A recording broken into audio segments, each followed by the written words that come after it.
नमस्कार मैत्रिणींनो, आज बघा मी काय बनवते। आज आहे ना मी मेथीचे थेपले बनवणार आहे।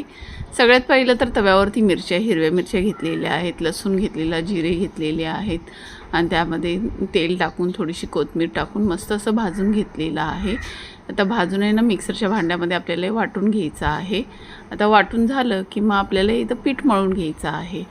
तर आता इथं पिठामध्ये मी गव्हाचंच पीठ टाकलेलं आहे।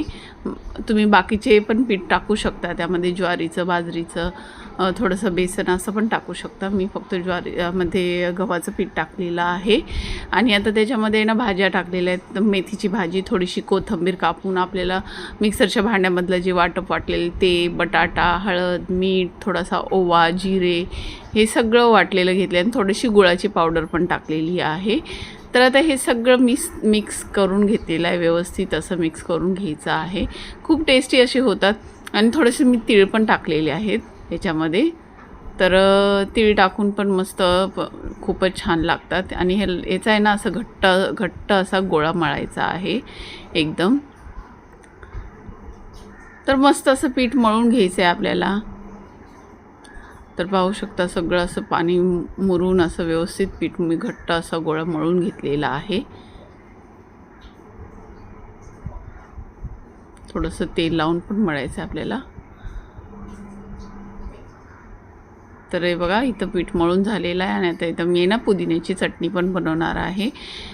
तर पुदिन्याच्या चटणीसाठी मी ना पुदिना घेतलेला आहे, थोडीशी कोथिंबीर, हिरव्या मिरच्या, लसूण, एक लिंबू आणि थोडेसे शेव टाकून पुदिन्याची चटणी बनवून घेणार आहे। पुदिन्याची चटणी आहे ना मी पहिलं पण तुम्हाला दाखवलेली आहे। तर आता हे तुम्ही थेपले पुदिन्याच्या चटणीसोबत खावा, नाही तर मग शेजवान चटणी, सॉस दही ह्याच्यासोबत पण खाल्ला तरी चालतं। तर इथं मी पुदिन्याची चटणी बनवून ठेवलेली आहे। आता घ्यायचं आपल्याला थेपले बनवायला। थेपले पण मस्त असे पातळ बनवायचे आहेत।